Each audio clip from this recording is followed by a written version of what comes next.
welcome to, what's the name of the show again? Oh yeah, Shooting the Breeze.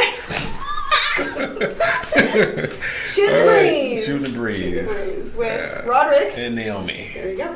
Okay. I had a brain fart. So right before we go on, we're always chatting about something. So. Yeah. Always chatting about something.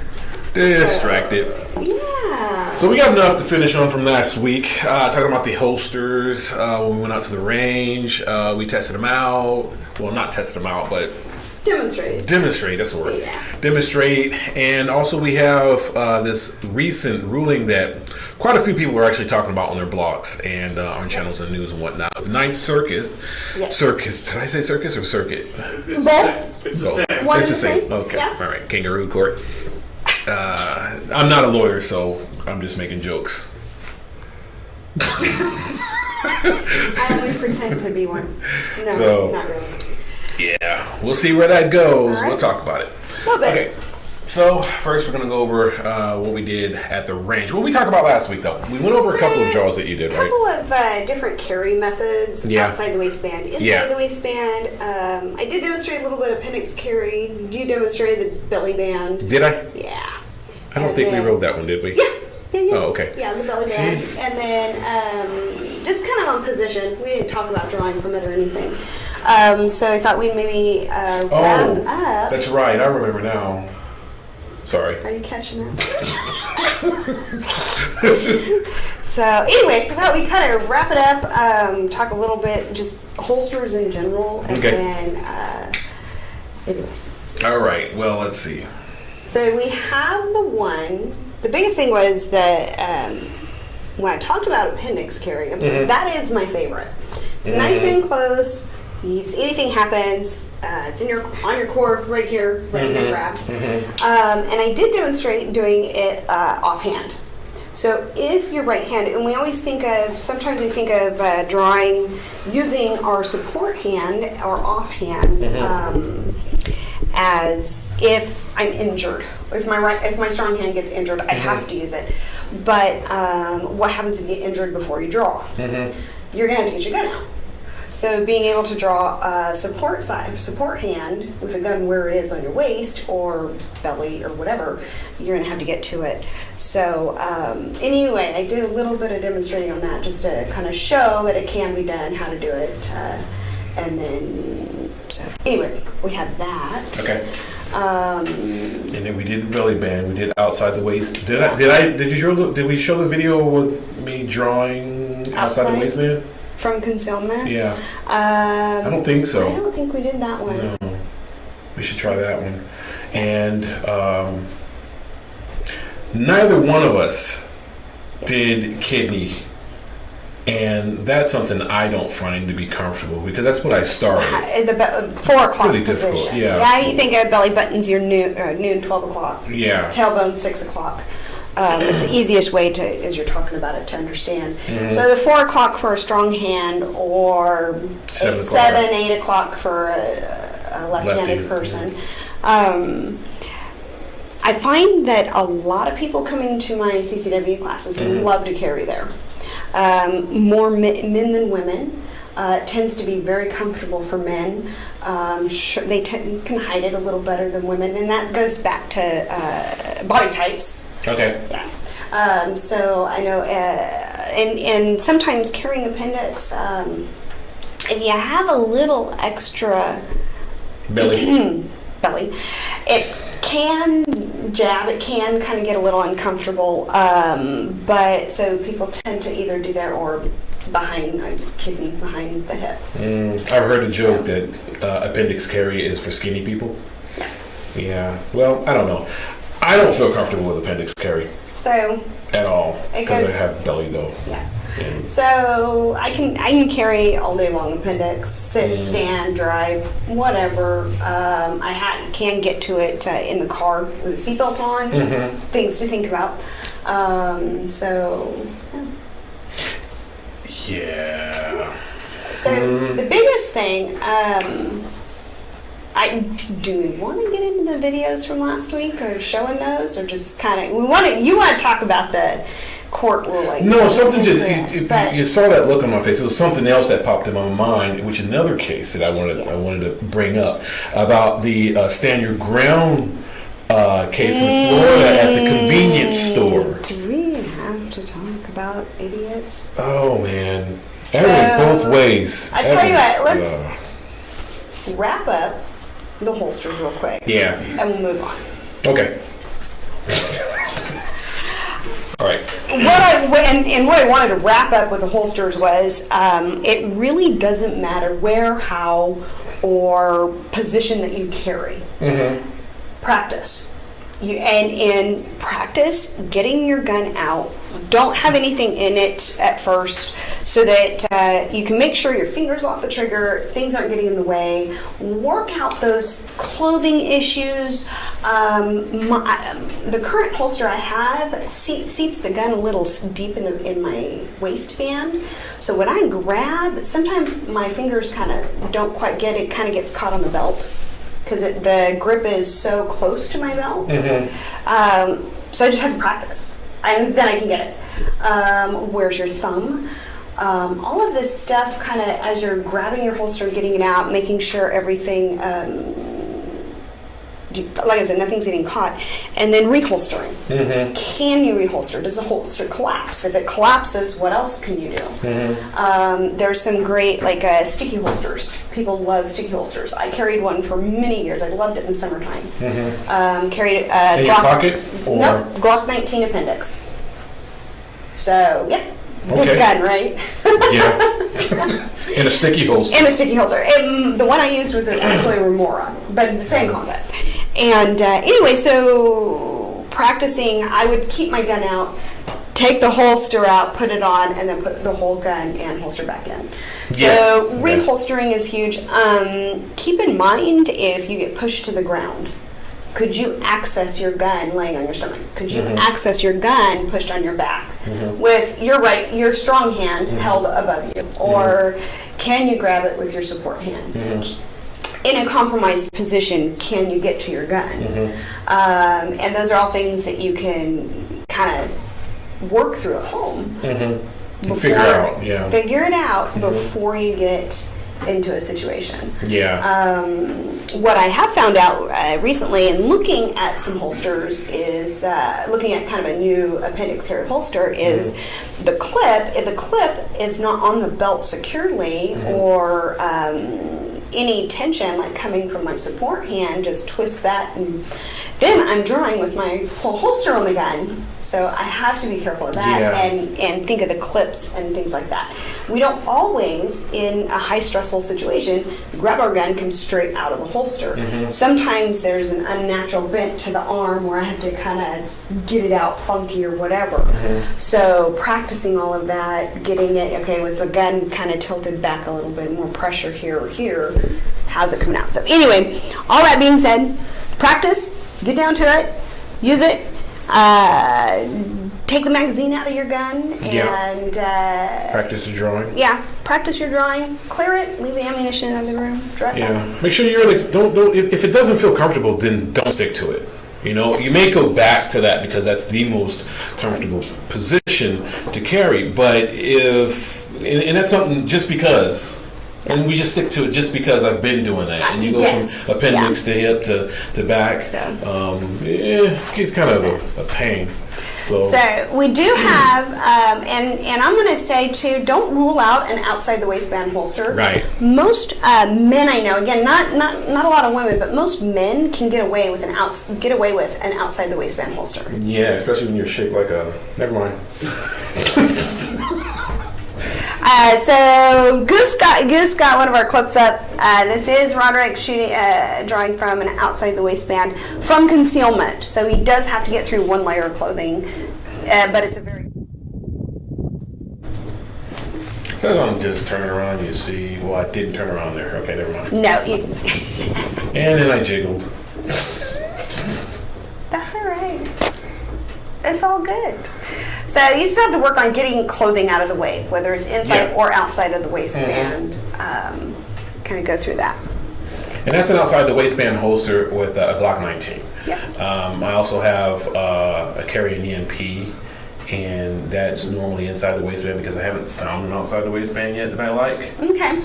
It's just you in that situation. So this one I'm turning around, and you see, you can't really see anything. You kind of see an outline, but I know where I'm looking, and then I draw and fire.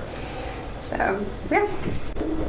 And I'm doing that look just to make sure there's nothing going on around me. I take my time to reholster. Don't be in a hurry to reholster. Right. Do not rush. If you're in a hurry, you still need to keep it out. If you're in Most a hurry, of the time. There might be a situation if someone's next to you and injured that you got to holster and attend to the injury. attend. See, now you got me all jacked up, questioning everything I'm doing now. Finger outside the trip, yeah. Yeah, it was Not having it collapse on you. So that's a huge thing. So reholstering is important to think about because you might have to do it to deal with injured people around you. So, or even yourself. Yeah, still. You know, don't be in a rush. Don't be in a rush. I totally agree with that. Yeah, Don't safely. be in a rush. Reholster safely, especially when you're training, because in a real life situation, nearly everything goes right, and just train properly. But when you're training, move your clothes out of the way. Yep. Look at your holster, see if there's anything there, because I know everyone's seen those examples of people Forcing it. Yeah. If you have to force your gun into your holster, something is wrong. Something is in the way. Something's gonna happen that you don't want to happen. You're gonna perforate your butt cheek. Right. So that's if you carry on the hill. Just take your time. All right. Well, thank you for that, Goose. All right. Yep. Anything else to add to holsters? We didn't talk about your bug bite, which oh right, I forgot about that. Bug bite. I didn't even show that one. Ankle holsters, thigh holsters, bra holsters. There's a ton of stuff out there. Again, you got to make sure that you can access it, get to it easy, and then if you might need to reholster. Pretty much the bra holsters, you have to take the whole holster off. You have to take the whole holster off, put it on the gun, and then reattach it. Really? Yeah, unfortunately. So I thought I saw that one Destiny lady. She had put it back in there. So I just wanted to, just in case. Well, I saw her use she's it. watching. Just in case you're watching her Destiny. I saw her test it out, and it was a bug band type, but it was underneath the breast. And she just opened it up and put it back in there. Now, they're doing a whole lot of pointing and doing all kinds of stuff. The flashbang, it's clamshell, so the gun comes straight down. So as long as you get your arm up out of the way. The what? It's the flashbang. Flashbang? Okay, I've seen it. Okay. The flashbang, you flash and then bang. You get flashbang, right? I get it. Right. So it doesn't go in muzzle first. You pull it down at the trigger guard. Okay. So it's like a clamshell. So that's good. And so what happens when you get your elbow up and it doesn't point at anything, so you can just come out and pew pew. Okay, that one works. That's Goose is over here just. Sorry, Goose. Pew pew. The last I heard of a flashbang was usually that thing you toss in and it was flashbang. Flashbang. Yeah. But that's not going to get out of my head now, so. I like this one better. We're going to all go and use flashbang, yeah. I like this one. You guys are welcome. No problem. Thank you very much. Appreciate that. Yeah. You got to know these things. Then anyway, there's all kinds of stuff out there. Ankle holsters can be really good for desk, Deep concealment. Yeah. Bug for backup gun. Yeah. Small. Thigh holsters for your skirt.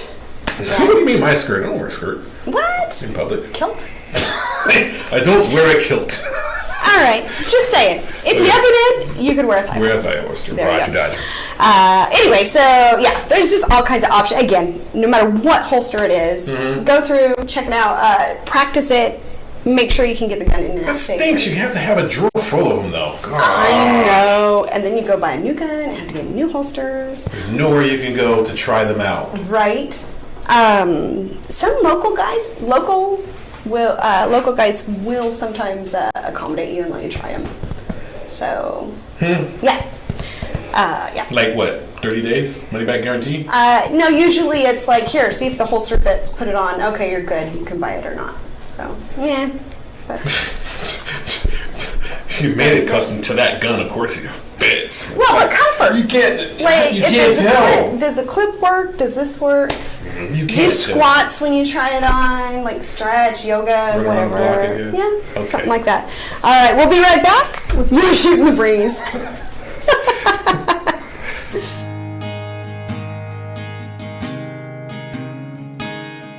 At the time you were arrested, you were served with a DS-367 temporary driver's license. It's good for 30 days, but if you don't act within 10 days, at the end of those 30 days, your license will be suspended. It's important for your lawyer to contact the DMV for you. Set up a driver's license administrative hearing so that your license does not go into suspension. That's something here at Braemar Law we do for you.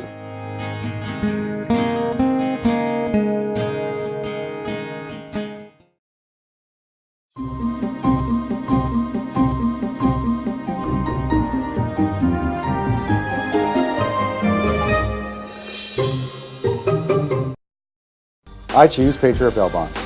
We choose Patriot Bail Bonds. We choose Patriot Bail Bonds. If the best criminal attorneys choose Patriot Bail Bonds, who would you choose? Patriot Bail Bonds. We fight for your freedom. Patriot Bail Bonds has the best customer service in Bakersfield. Patriot has more 5-star ratings than any bail company in Kern County. Plus, we're fast and affordable. If you run into the law, make Patriot Bail Bonds your first call. That's right, one call, that's all. If you're in jail, call Patriot Bail.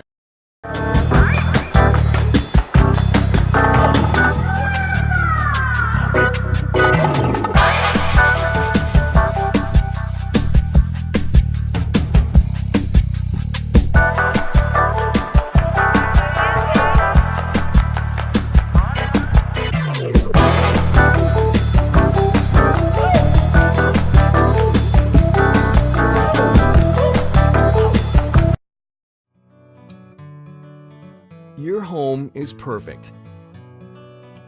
Until it's not. We understand that life has its changes. As your family grows, we're here to help grow with you. Because taking care of your family is important to you and important to us. Your story starts here with Cornerstone Mortgage. All right. So it's my turn, huh? Okay, we're back. With I remember Shooting the Breeze with Naomi And Roderick. Okay. So continuing right along, we were just talking about that case. Yeah, there's Like something in the news in Florida, and you know, go ahead. What All do right. you want to say? So a couple drives into a convenience store. They park in the disabled parking spot.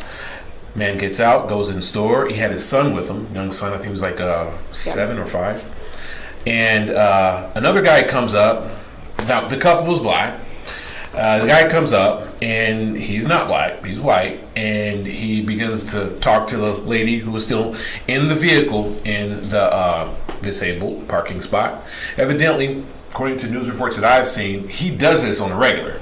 He just goes and messes with people. I'm going to assume here that he's disabled and he's mad about it because, you know, I understand. But just park. There was plenty of parking spot, and the disabled was further away than where he was parking. So, what? Keep going. Oh, so he's out. He's talking to her. The boyfriend comes out of the convenience store, walks up to the guy, shoves him to the ground. Now, was it, oh my gosh, you're going to die, hit your head on a concrete shove? No, but it was a forceful shove, right? Now, and this is where it gets pretty sad. He begins to walk towards the guy. The guy has both his legs on the ground, and he's sitting there as if he can't move, as if he can't actually get up to begin to defend himself. So he reaches around, draws, and then he points at presents towards the attacker. He draws, he points at the attacker, and the attacker's got his hand up, and he points at him, and then he starts to back up, and then the guy shoots him. So he sat there for a while though afterwards. So first of all, one thing, I do cover this a little bit in my CCW classes, is de-escalation. Do you have to go up? If you're the one with a gun, do you really need to go and get in someone's face? Period. They totally could have avoided a whole lot of horrible things if he parked somewhere else. And we can go and quarterback it, but at the same time, it's something to keep in mind when you're carrying a gun. Do you want to get involved in a discussion or an altercation, an argument where it can escalate and end up somewhere, something you don't want it to be?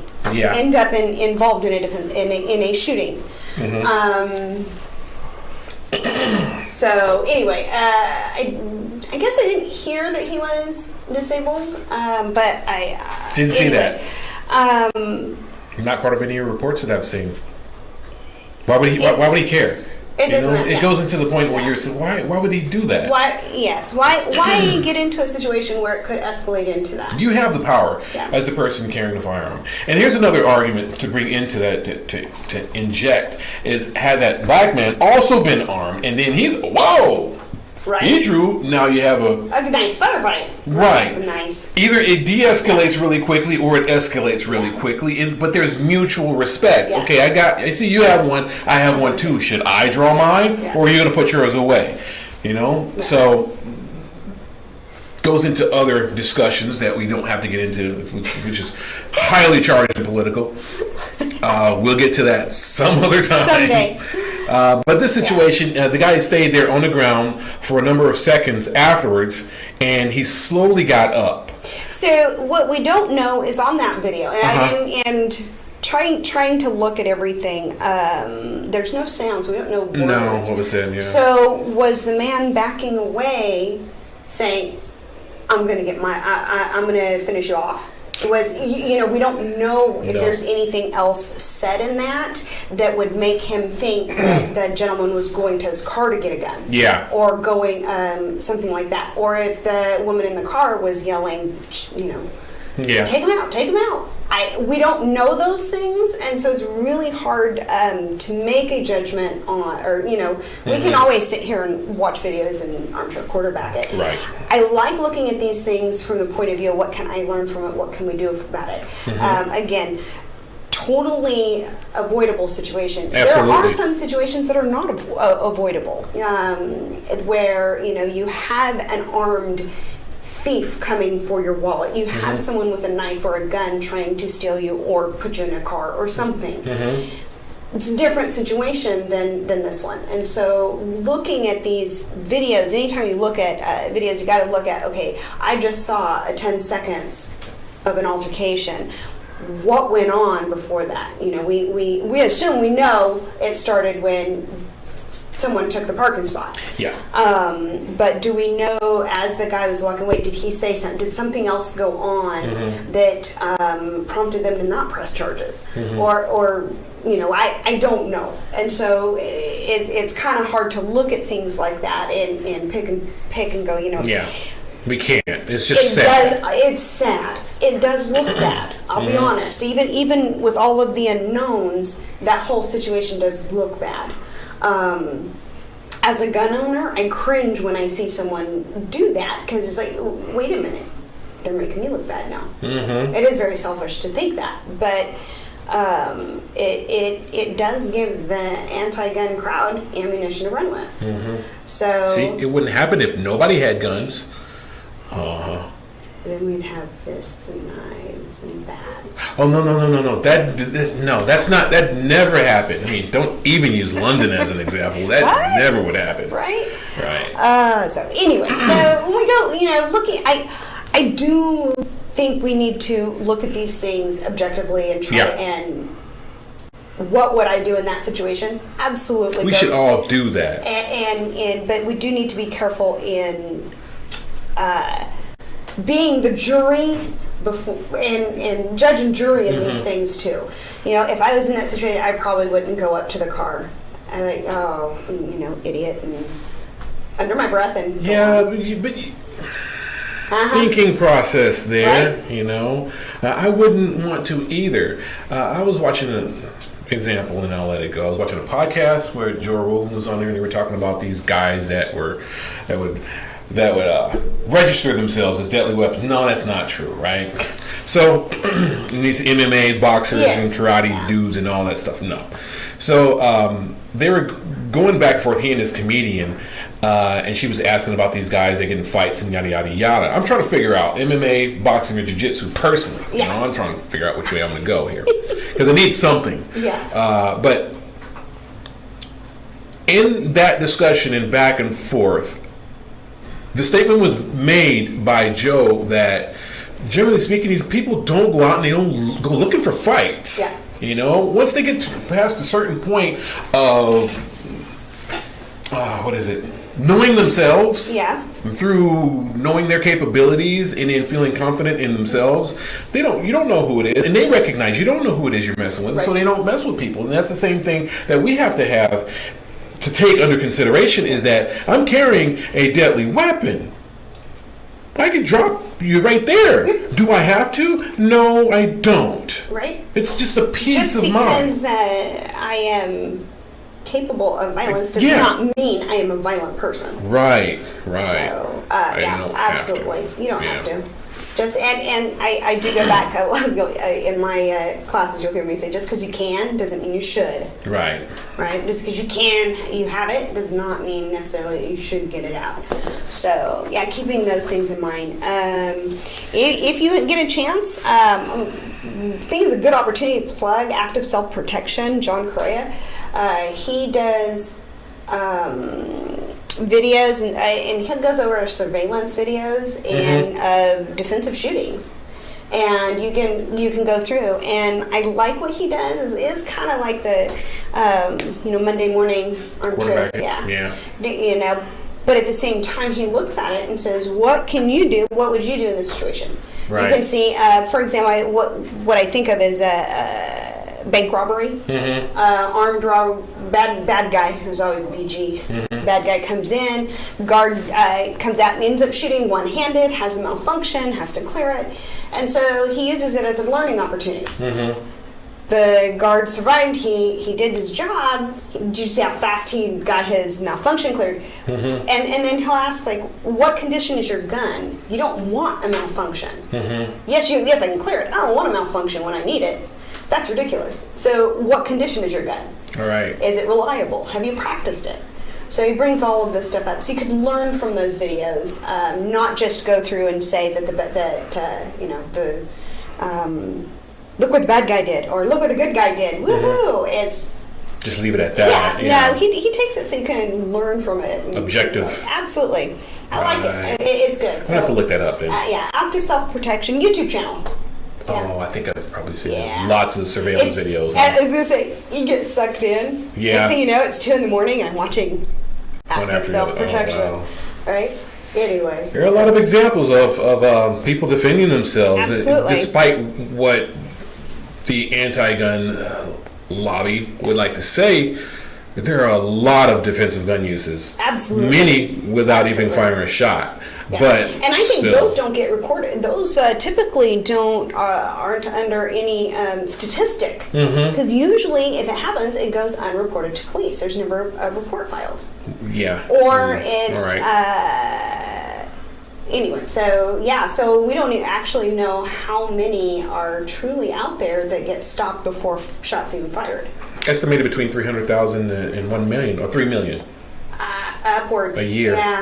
Even more so. I've seen, wow. Like I said, there's a huge discrepancy. There's no way being able to tell what is what. So anyway, so before we take off, I've got a couple of classes coming up next week. I've got countering the mass shooter threat on Monday. I'm targeting teachers so they can learn how to be prepared if there's an active shooter involved in their school. Can't carry on campus. Some districts are starting to implement policy, some are not. Teachers, regardless of what your policy is, you can be prepared. So that's Monday night, and then hunter safety is coming up. I've got all kinds of stuff. Still? Hunting season's coming. Oh, that's right. Oh yeah, we're gonna have to talk about hunting. Couple weeks we'll talk about hunting. So I was going to say hunting sounds like a good upcoming show. right? Yeah, we're gonna talk about some hunting. We'll talk about birds and deers and I need to go all out for kinds of bow stuff. hunting pig. So anyway, lots happening at greenhornoutfitter.com. Go check it out. All kinds of classes, anything. You got questions, just let us know. Yeah. Roderick's an instructor as well, and love to help you get on the range and answer any questions you might have. So we'll see you next Friday. Come back for Shooting the Breeze. Thank you very much for joining us.